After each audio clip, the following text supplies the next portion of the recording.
What is up, my friend? Welcome to episode 100 of the Anthony John Amick's podcast. Episode 100. This is absolutely crazy to me because most podcasts don't make it past 21 episodes. And here we are at episode 100. It's pretty exciting. Just like for me, I'm just like tooting my own horn. It's like a new level of commitment to creation. And this is really exciting to me, and I just want to celebrate that a little bit. I'm sitting here on my back porch, so if you hear some wind noise or some birds or whatever as we're creating some of the intros for this podcast, hope you enjoy it. Today I'm bringing you on one of my coaches who has changed my life massively. I mean, seriously, she has served as a catalyst in really transforming my marriage and the way that my wife and I interact and how we really connect with our daughter. She's just an incredible parenting coach, and I'll tell you more about her in a little bit. But the main reason that I'm bringing her to you is because leading a business, leading a marriage and a family, like it can be a lot, right? And I've learned a few things about how to make that level of leadership more simple. So if you're tired of your child throwing fits, or you want to learn new ways, no matter what age they are, to create more connection with them and your family, which is going to translate in how you're able to lead your business and lead your team. Sit back, relax, and enjoy the show. Welcome to the Anthony John Amick's podcast, the one and only podcast designed to help you become unstoppable in life and business. My name is Anthony John Amick. My friends call me AJ, and my goal with this podcast is to help you remember who you truly are so you can maintain your center in the chaos, embody your potential, and unlock freedom in your life and business. That being said, let's get into today's show. All right, welcome back. Now, before I introduce you to today's guest, if you want to know how personal brand leaders are unleashing their inner seven-figure entrepreneur and creating lasting transformation in their life and business in less than 90 days, make sure you go check out the free training I've put together for you over at trainingwithaj.com. By the end of that training, you'll know how to escape the internal pressure that keeps you feeling frustrated, unfulfilled, and burnt out. You'll have the 3 steps that will always give you unshakable clarity, confidence, and certainty. You'll know why the inner work is what is allowing 7-figure entrepreneurs to lead their industry, their market, their team, and their clients with driven inspiration, unwavering conviction, and power. And you'll also know what it truly takes to become and to, more importantly, maintain being the preeminent authority in your niche who is profitably pushing the world forward with your product and your service. So make sure you go over to Training with AJ to get immediate access to that training. Now, with that being said, let's talk about today's guest. Her name is Dr. Tiffanie Noonan. She's an osteopathic physician and a parenting coach. In 2009, she became the founding physician for a practice in Georgia, where she was able to really fulfill her desire to bring cutting-edge pediatric care to a community that really just was kind of in need of that. And in January of 2014, though, she left that thriving practice to follow her passion and provide even more support for families and, more importantly, to help children.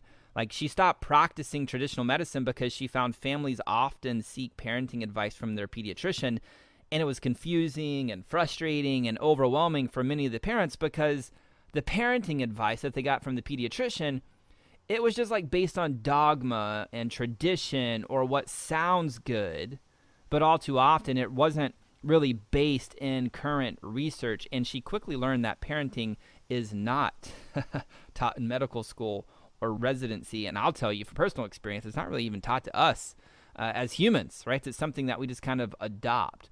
Now, Tiffanie found a true change for a family takes time. And that, unfortunately, a primary care physician, no matter how much they really want to, is pretty unlikely to be able to provide that type of information and that guidance in the current medical system. And that is what led her to founding Epic Parenting Coaching, so she could kind of bridge that gap. And now her goal is to educate families on how their interactions and relationships with their children have a lasting effect on development and to provide real tools to bring about lasting, peaceful connection at home. Epic Parenting stands for Empowered, Peaceful, Inspired, and Connected Parenting. And she believes peace is possible at home and in our life, and the world really can change one family at a time. Now, I've personally experienced the peace and the connection that she talks about when using her tools.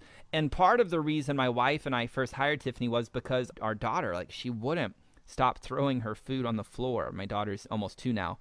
Like during dinner time, she just like, boom, throw the food on the floor, throw the food on the floor. And it was driving my wife and I absolutely insane. And my wife was convinced my daughter had to finish her dinner. Like, you had to finish your dinner. And she believed that if she didn't finish her dinner, that she wouldn't have enough food and she wouldn't grow. And there's all these like stories that were wrapped up in it. And Tiffanie really helped us see that that story was just bullshit. Like, we were projecting onto Zyra, and possibly Zyra was just like, yo, I'm done eating. Like, I'm bored, right? And so Tiffanie really helped us to learn to really trust our daughter, trust Zyra, that Zyra knew what was best for her, and that Zyra would eat enough food because, I mean, at the end of the day, like, and this is going to sound really crude, but it is what it is. Like, we humans, we're animals. I mean, we're going to eat enough food to nourish our bodies. Like, our bodies, they signal to us naturally, like, hey, eat food. If we're they just do. It's what we do. And so Tiffanie was like, trust your daughter. Like, trust that she's going to eat enough food. She's going to find if you give her options of good, healthy choices, nourishing choices, she's going to choose what's going to nourish her body. And so we're like, okay, we're going to stop forcing her to eat, and we're just going to trust her. And so we did that. And then during dinner, like, if we observed that she wasn't eating, we would just ask her, like, yo, Zyra, are you done? And if she said yes, then we just let her out of her high chair. And then boom, when we did that, immediately no more tantrums at dinner time. And I could go on with the breakthroughs that Sarah and I, my wife and I, we experienced while working with Tiffanie. I really could. There's so many.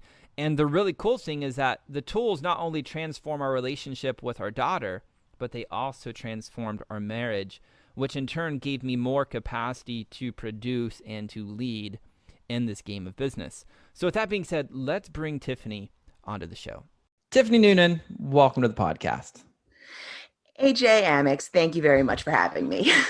I like the official introductions. Not really, but No. It's perfect. It's perfect. I'm excited to have you on. You have revolutionized my life, my marriage, the way that I interact with my daughter. And I think there's lots of entrepreneurs who are trying to figure this whole parenting thing out, right? I think running a business is pretty easy compared to parenting. I would 100% agree. And I am honored to have played any part in a revolution for your family. And one of the cool things I think about you and your own journey is it wasn't like, I don't know, you had some enlightening experience where you're like, oh, I'm so conscious. I'm going to be a conscious parenting coach. I read all these books. It wasn't that. Like, you came from the Western medical world, pediatrician. Yes. So you had the stark contrast of two totally different worlds. And one of the things that I really appreciate about you rather, is how you walk the middle ground. I really believe you do a wonderful job, like, calling people back to the truth line, not out of like this domineering way, but just like inviting them to really, I don't know, find that ebb and flow, the push and pull, because, you could take conscious parenting and go to the extreme, or you could take the dominating parenting paradigm and go to the extreme. And I think you're doing an amazing job in the middle. And I wanted to dialogue today about some of those concepts. So how did you come to this place of bringing people to the truth line rather than leaning all the way to the other side, going from Western medical world and saying, fuck this, I'm just going to go to the extreme other side? How did you find this middle ground of parenting? I found it authentically by feeling miserable in it in myself. Like you said, I am a pediatrician and I was classically trained, and I was giving all of the advice that I had been modeled by my mentors. They don't actually teach parenting in medical school, despite the fact that we all go to our pediatricians looking for parenting advice. So it was what I had seen, the reward charts, the timeouts, and then I had my own children. And I quickly discovered that the advice that I had been giving, that I was standing so staunch and true in, felt horrible when I was actually trying to do it with my children.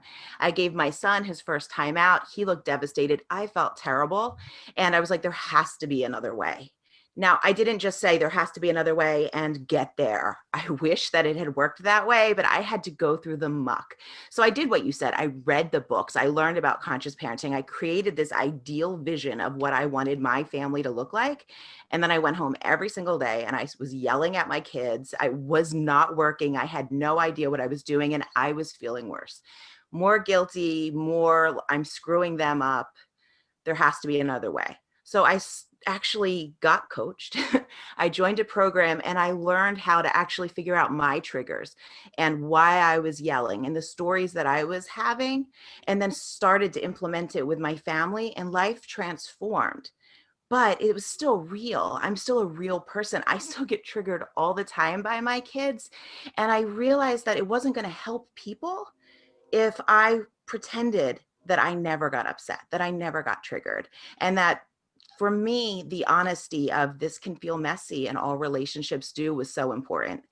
I no longer chose to practice clinical medicine. 7 years ago, I left to found my business because I no longer felt that I was in full integrity with myself doing the Western medicine thing when I could make such a more of a difference for families and for children by concentrating on connection and relationships and doing that in the way that feels true to me, which is being very honest about my journey, very honest about the times that it feels hard, and for us to find the balance in life of not feeling guilty and doing the best we can and simply learning from it. And I want to bring that into the work that I'm doing rather than have a bunch of people that feel guilty because they feel like they're screwing it up and aren't actually creating change. Nice, nice. And you may hear a train. And if you hear a train, Pearl will probably edit my audio if you're talking. And if I'm talking and you hear a train, you're just going to hear a train. There is nothing Okay. that's going to happen about it. It is going to be what it's going to be. So I'm going to go ahead and preface that. Back on point now. So let's talk about parenting and entrepreneurship. So you're an entrepreneur, you own a business, your husband is a marketer, he owns a business. What are some of the mistakes that entrepreneurs make when it comes into parenting, and how is that adding like more pressure and more just like despair to their already stressed life? I think some of the things that make people go into the entrepreneurial fields in the first place is a desire to create their own life, a desire to make things look a certain way, and the ability to make that happen, right? If you're going to be a successful entrepreneur, you are creating a life that you want.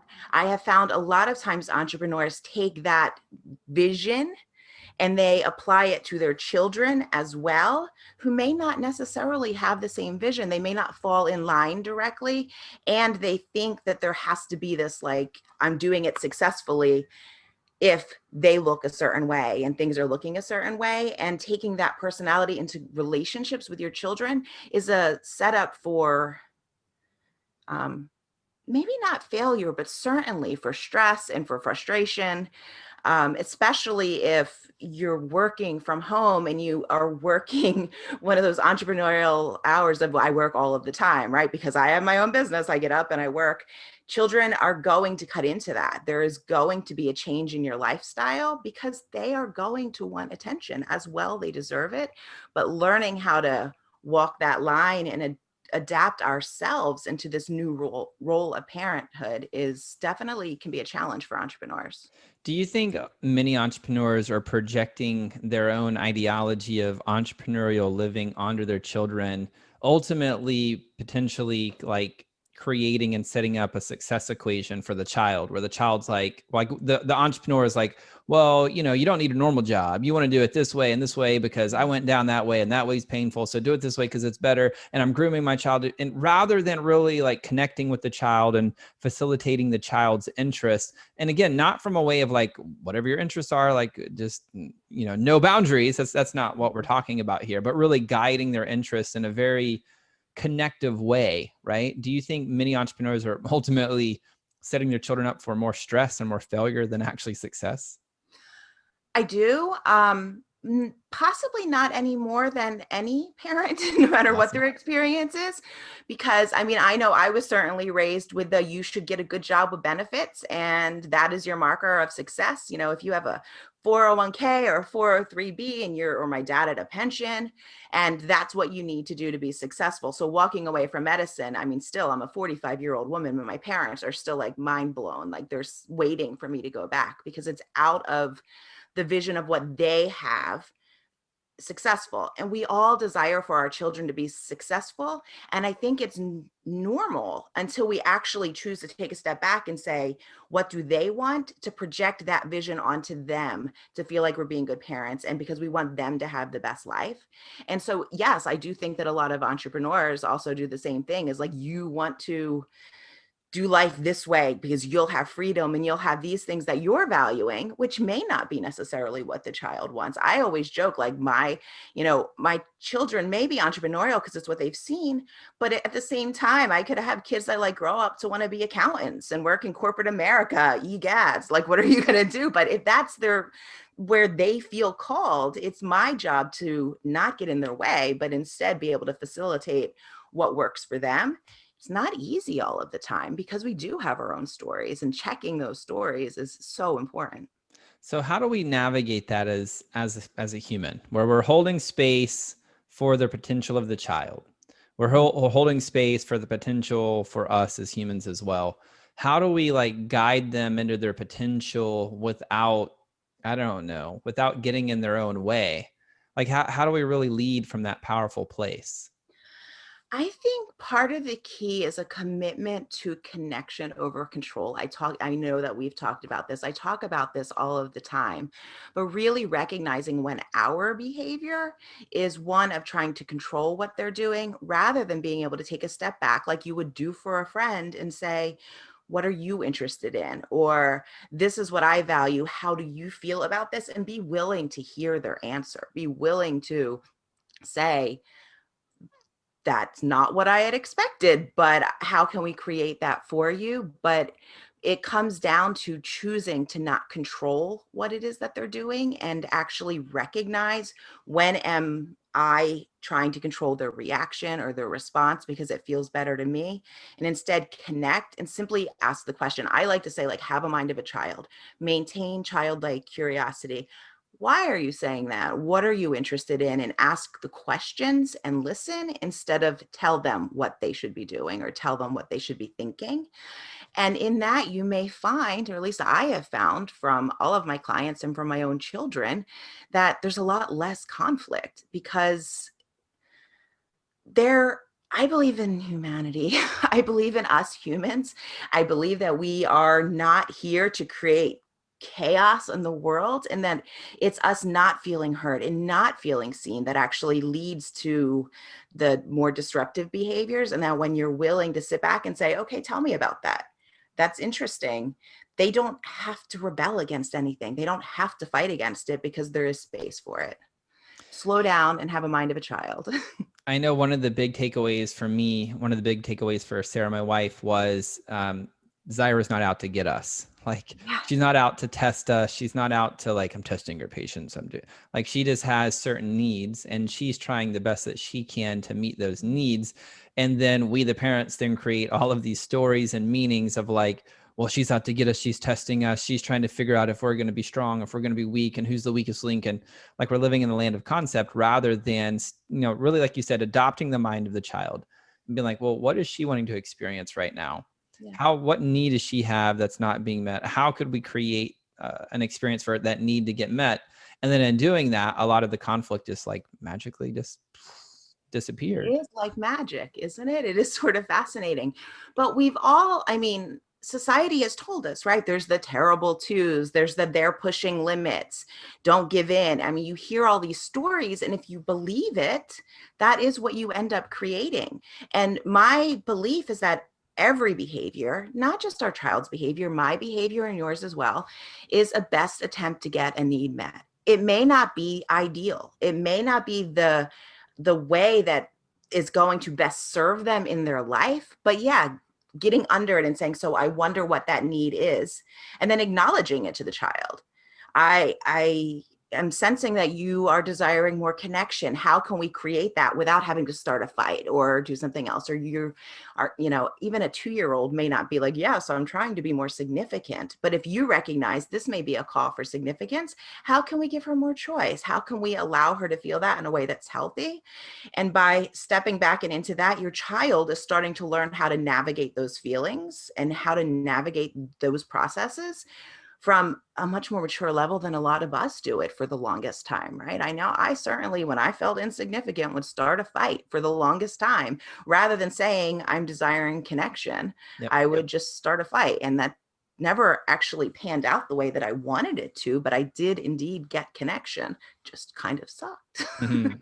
So let's talk about like how some people may be listening to this right now, and maybe they have a fear of like, well, if I shift into this new way of exploring what a child's needs are, because this methodology, this ideology, this philosophy, this whatever we want to call it, this transcends parenting. Like this Yeah. is how we connect with humans potentially, our wives, our husbands, our just people.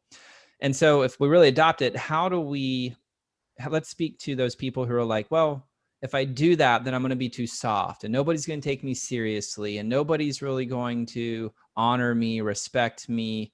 Let's address a bit of that, because I still, even to this day, there's a part of me that's like, if I don't embrace that, like they're not going to listen. Like there's still a part of me that wants to hold on to that dominating way of thinking. Yeah. And I always joke with people because my husband's former Marine. So when I came, 7, 8 years ago, I guess now, when my boys were just 2 and 3 years old, and I was like, we're going to change up the way that we're parenting. He was like, there will be mutiny. This is not going to go over very well, but I'll trust you. You're a pediatrician. But he really did not think that it was going to work necessarily. So to navigate that, I always try to let people know, because people do think epic parenting, which is what I call my business, because I'm not a big fan of conscious parenting for say, because it feels like it's name calling the people that aren't doing it. I'm not trying to say that you're unconscious all of the time. I'm just saying that we have subconscious beliefs. So epic parenting, empowered, peaceful, inspired, and connected, is not passive parenting. There are limits, there are structures, there are boundaries that we create from a place of values that we explain to our children. And it is okay to stand firm in it. The empowered part of it is to say they also get to have their feelings about it, and I don't have to change that. So if my child does not like a limit that I set, and it is a firm limit that is based on values for my family, he gets to be angry or he gets to be upset. We get to talk about how we can meet this and why it's important, so that there's a deeper understanding.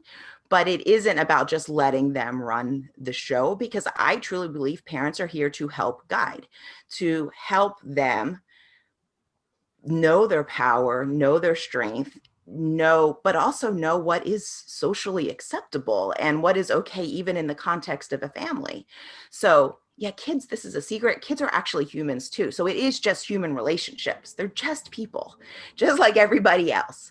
In navigating this for everybody, you can hold space and say, I recognize that your beliefs are different than mine. We don't have to agree, but because I am firm in my beliefs and in what I stand for, my boundaries are firm. And this is not going, you don't get to cross that line and still maintain this degree of relationship with me. Do that with my kids just as well as I do with everybody else. It took me a long time to get there. There used to be no boundaries. Mm. Boundaries, none. Why do you think people don't set boundaries with their children? Is they're afraid to, I don't know, maybe it's because they were dominated as a child, so they swing the pendulum to the other side, like, oh, no boundaries. And so most of parenting is like the pendulum swinging. I don't know that it would be most. I think there's probably two ways. There's the either I had a ton of boundaries, and so I swing it completely the other way because I didn't think the boundaries felt good. That is one way that it happens.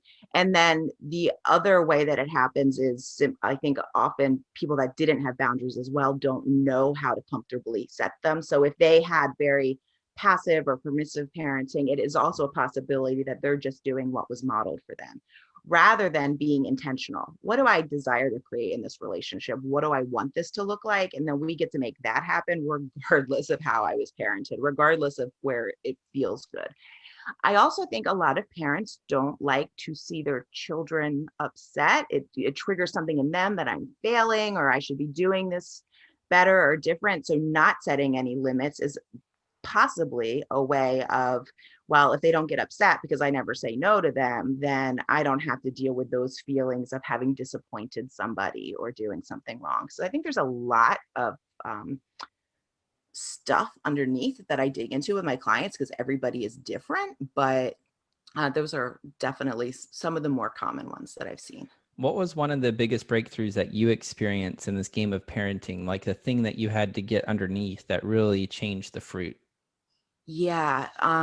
When I can say that I stopped yelling, I'm not exaggerating when I say I would like go to my office and I would have this vision of like what my family was going to be like and how I was going to parent my children. I would miss my kids so much when I was at the office. And then inevitably, I would pick them up at daycare. They were young at the time. And one, two, or all three of us would be crying before we even left the daycare parking lot. Definitely by the end of the night when I was telling them to put on pajamas, I was yelling, I was exhausted, I was living for bedtime because I just needed a break. And then I was feeling guilty because I screwed it all up again. And what I figured out pretty early on is the reason why I was yelling at my kids is because I didn't believe that anybody listened to me and that my voice didn't matter. I had experienced things in my childhood, not dramatic stories, but enough to pick up this belief that it's my job to make everybody happy and my feelings don't actually matter. But that kind of didn't feel good. So when I would tell my kids, put on your pajamas, and then they wouldn't put on their pajamas, that hurt part of me would react and be like, they're proving to me. This wasn't conscious, by the way, until I made it conscious. They're proving to me that I don't matter. So I would yell to create like I am important. You will listen to me. And I would start yelling. For me to actually dig into the fact that this feeling that's coming up doesn't mean I don't matter. It doesn't mean that they're not listening to me because I'm not important. It means I haven't connected with them. It means they don't understand why I'm asking them to do something. And I can, instead of just yelling across the house, put on your pajamas and then and third time down the hallway yelling at them because they didn't, I can take a minute and say, hey, I see you're in the middle of playing a game. Get on my knee, look them in the face. When you're done doing this in 5 minutes, can you put on your pajamas? I would get agreement from them. And then they would go off and they would do what I requested because I actually acknowledged what they were doing. They felt seen and heard, and we came to an agreement. I didn't have to yell anymore. It was earth-shattering for me and groundbreaking. And then within a few weeks after that, my son, with the big feelings and emotions, that was tantruming for like 20 minutes, and I didn't know what to do. I was supposed to know what to do because I was a pediatrician, but I had no idea what to do. Looked at me one day and said, I'm feeling frustrated. And I was like, oh, I can deal with that. I can deal with, he blamed me. He said, you are frustrating me. And I was like, I can even deal with that. We'll worry about the blame thing later. The fact that you are not on the ground screaming and crying right now with me having no idea what's going on is something we can work with. That was, and he was 3 or almost 3 at the time. And the tantrums ended. Awesome. And what like overspill did that like shifting for you? I know it impacted your relationship with your children, but what other areas of your life did it impact? Every area of my life. So I realized in this process that I couldn't expect more from my children than I was willing to do and be for myself. So I was not happy in my career. I didn't feel fulfilled. I was good at it, but I didn't feel fulfilled. So I chose to leave clinical medicine to follow my passion and to follow something that felt important because it felt important for me to model for them that you can course correct and that you should do what you love regardless of what happens. Um, it improved my dynamic in my relationship with my husband because I was definitely very codependent in that relationship, and learning that I got to fill my own needs and that I didn't have to depend on him to make me feel better or to give me permission to have fun, right? He was the fun one. I was the serious one. I didn't need his permission to have fun. I got to create that on my own. It affected that. It affected my relationship with my parents. In a good way, I would say. I don't necessarily know all the time how they would say it because I learned to speak up for myself and to hold my own boundaries and to stand by what I believed in for my family and for my children. And my parents are wonderful, loving people. And I still get to make my own decisions. And it's interesting to know that as like a professional female that I was still making a lot of decisions based on whether or not they would approve. But instead I got to make the decisions that felt good for me. Um, and as my children have gotten older, I've only seen it more and more affect how they make decisions. I made a post years ago, 8 years ago, actually, about why I allow my children to say no to me. I want them to be able to say no to authority figures. I want them to be able to make decisions based on what feels good to them internally and not based on what they think will make mom happy or make, because guess what? My time as their authority figure is limited. We've exceeded it at this point. I am their authority figure, but they have friends now. And even just this past weekend, they had friends playing in the yard. Then they said to me, we're going to go to the playground and play. I was like, what playground? I don't even know what playground you're going to. They're like, oh, the playground at the church. I was like, okay, have fun. They came back 5 minutes later. And my 10-year-old son said, I came home because it didn't feel good to climb a fence that had a lock on it to play in the playground. And everyone else climbed the fence and went into the playground. And my kids came home because it didn't feel good to them. It was obvious they weren't supposed to be there. And I'm like, I didn't have to have that conversation with them. They know how to check in and say, this doesn't feel good. We're not going to make this decision. And that's what I hope for them in their life, because I'm not going to follow them around saying, is that really what you want to do? So good.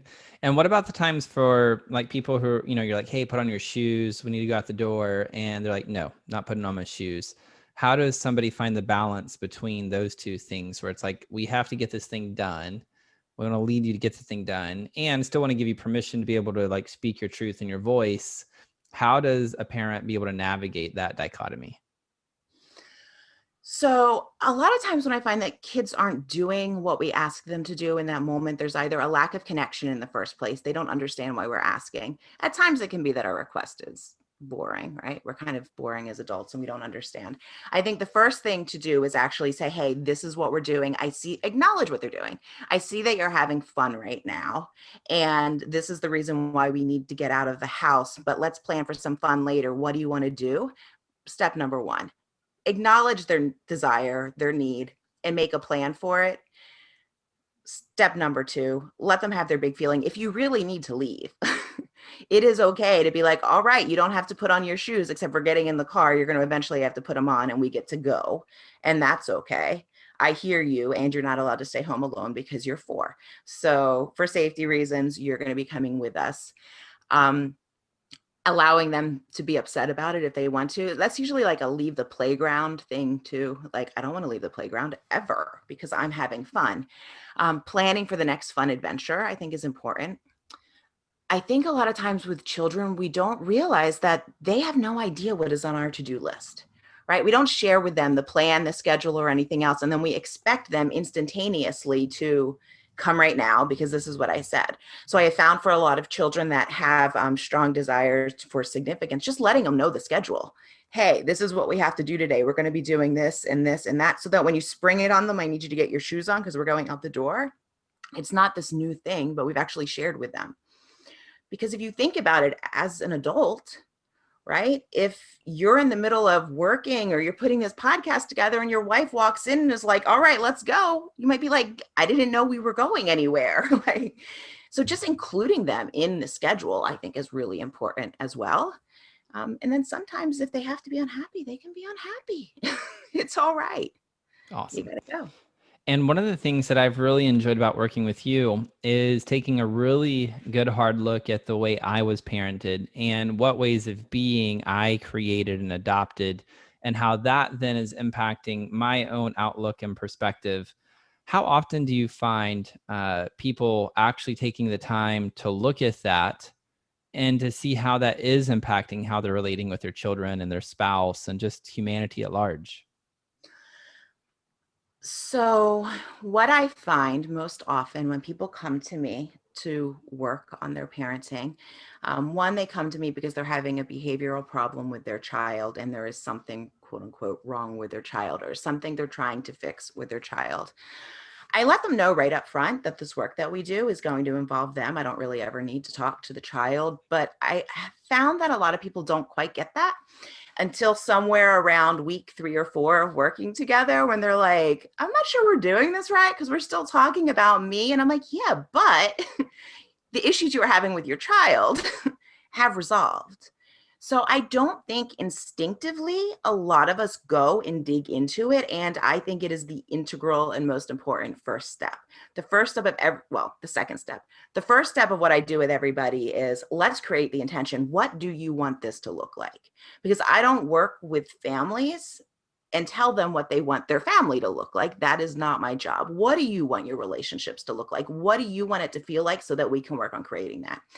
So once we have an intention, the second step is let's figure out the stories you have underlying all of this that is making it challenging to create that. Your stories as the adult are what is getting in your way in life, in general, in everything. It is our stories that make us not feel good, that lead us to these experiences that we say we don't want, yet we continue to create over and over again until we're willing to look at them.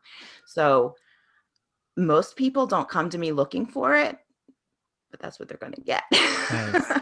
And this, is it really just the stories, meaning the beliefs that we have, the thoughts that we carry, or is it more than that? Like, is it also the unresolved, unprocessed emotions that we've suppressed and sedated and put down in there that we haven't just experienced and been with as well? Like, is it just stories, or is it also the emotional piece as well? No, I use the word stories, but I really believe it's the buried emotions and the unfelt things that we experienced as a child that are still uncomfortable, that come up. It's subconscious. So, I mean, I love neuroscience, right? So we have these experiences, and no matter what it is that we had, either it could be one significant, emotionally impactful experience that led to like this pattern in our subconscious, or it can be just repetitive over and over again things that we heard that make us uncomfortable. And the one of the first steps in figuring out is actually being willing to acknowledge what you are feeling. To be able to hold space for your children's feelings, we as adults have to actually be able to feel. So again, from my experience, I had numbed for so long my own feelings just to get through life, to get through a medical career, to get through all of these things. That's the reason why my big feeling tantruming 2-year old was so overwhelming to me, because I didn't have permission to do that. I didn't know what to do with all of those big feelings. So the first step was really recognizing, what am I feeling in my body? What is this like physical feeling? Because your body knows before you do. That's how I could stop yelling. Wait a minute, I have tightness in my chest. This is what happens every time before I lose my shit. I know what that means, and I get to remind myself that I am safe, that this is not that circumstance. And I also get to acknowledge it and let those feelings out in safe ways so that they no longer run the show. Awesome. What advice would you have for parents who really want to create like a connected relationship with their children? And how much do you think it actually allows them to produce at a higher level because they're not draining massive amounts of energy and, handling tantrums with children? Yes. I always say that parenting this way may not be the easiest way, because it is probably easier to yell and to get them to agree in that given moment. The issue is that 10 minutes later you have another conflict, and you're navigating that, and you're getting, putting out that tantrum, putting this issue out, and you're spending a lot of energy in that rather than being able to say, how are we going to create connection? Deciding how you're going to do it and deciding to connect, once you've done that, it takes work to dig into your own self, but the long-term results are that you're not having as much conflict. You aren't fighting as much every day. You have the space to say, I need to take time for myself and walk away, and then come back and resolve things in 5 minutes that you might have spent an hour and a half having a fight about, or having an argument about, or feeling bad about, when you've learned the tools of how to reconnect. I mean, we all in this house, we're all very human. Me, I think, above all else, is the one who is most likely to be triggered or emotional or say something. I don't hold my feelings back anymore. And it doesn't take but 2 seconds to turn around and say, you know what? That wasn't fair. I don't desire to talk to you that way. This is why I was feeling frustrated. How can we fix it and resolve the whole issue within 5 minutes, instead of storming off, feeling bad, kids crying, then further behavioral outbursts so that they feel heard? Um, it saves a ton of time. And energetically, you're happy. You're no longer feeling guilt. You're no longer feeling shame. You're no longer feeling anger. All of these things that drain your energy resolves itself because you've resolved the issue and you feel connected again. It's just as important for us as for them. And if you could give yourself some wisdom, like if you go back in time and give yourself some wisdom that would help you collapse time and get results faster, what would you tell yourself? It's okay that it doesn't feel great all of the time. The pain is important to feel, because I still tried to avoid feeling the pain for a really long time. It's okay to be upset. It's okay to be angry in the midst of the process instead of trying to hold off on those feelings. Because I used to like avoid anger like the plague. I'm nice. I don't get angry. And I think that held me back in my forward growth for years So because I good. was kind and I was loving and I was everything else, but I didn't allow myself anger. So I would go back and give myself permission to feel all of it, including the anger, which in my head wasn't an acceptable emotion. So good. Anger was a big one for me. And it's funny that you said you would just experience the pain or some variation of that because we had Yeah. somebody in Project Shift. We're going through and dialoguing about this. And Jonathan was just like, pain is a story. And they're like, what do you mean? They're like, pain is just a story. Just be with it. The pain is bullshit. Like the story of it being painful is just bullshit. Like the reality is it's an emotion that's going to last somewhere between 30 seconds and 90 seconds. And you can ride the wave and you're safe to experience what you're Right. experiencing. And then the experiencing of it, you find a place of power and a clarity to be able to navigate Right. anything. And being willing to get honest with yourself. So for me, Yeah. what I consider to be the pain is my greatest breakthroughs, right? Yeah. The pain was acknowledging that I actually created Yeah. all of these negative experiences because of what I believed about myself. And that's what it took for me to get to the point of saying, I don't want to believe that anymore. But I had to take responsibility. And for me, it was kind of painful to take responsibility and be like, oh no, I did that. I created all of it. The hot mess of all of it, I did that. And thank goodness I did, Awesome. because I got to end some generational issues with my children, hopefully, by being willing to let them be seen and heard and not have to live up to my expectations of what their life is supposed to look like. So good. And if people want to connect with you, where can they go? Where can they learn more about you? All that good stuff. My website is epicparenting.org. ORG, so EPIC parenting, PARENTING.org. I'm also Tiffanie Noonan on Facebook. They can message me there at any time. I'm pretty easy to reach, but epicparenting.org. There's a WUFU form there. They can reach out. I'm always happy to offer free consultations. We can get on the phone for 60 to 90 minutes and really talk about what you're experiencing in life. Awesome. Cool. Well, Tiffanie, thank you so much for being here. Appreciate you. Thank you. Well, there you have it, my friend, Dr. Tiffanie Noonan. She's an absolute rock star. And I hope this conversation really gave you some insights into objectively starting to look at how you are parented and to start asking if that way of parenting is fueling your capacity to create the desires that you have for your family and business, or if it's not. And part of the reason I'm encouraging you to really look at this today is because I know when I dove into my shadows of parenting, it's unlocked a whole new level of connection with my wife and my daughter, and it's fueled my ability to create in the game of business. It's like expedited, it's created it faster. And so I really want to encourage you to look at that, because this game of life, this game of business, is not really compartmentalized. People say to compartmentalize, but the truth is it's not. Like every area of your life is like a cylinder in an engine. Like inside Project Shift, inside our coaching, we talk about the success engine, the 5 cylinders. I even did a podcast on it. So you have faith, family, fitness, finance, and fun. And if these are 5 cylinders, and so if any of these cylinders are blown, like your family cylinder, how you're relating with your child or your wife, like if there's stress and there's tension and it's not expansive and fun and like lighting you up, like you're hemorrhaging power. Can the engine still run? Can you still get shit done? Yeah, absolutely you can.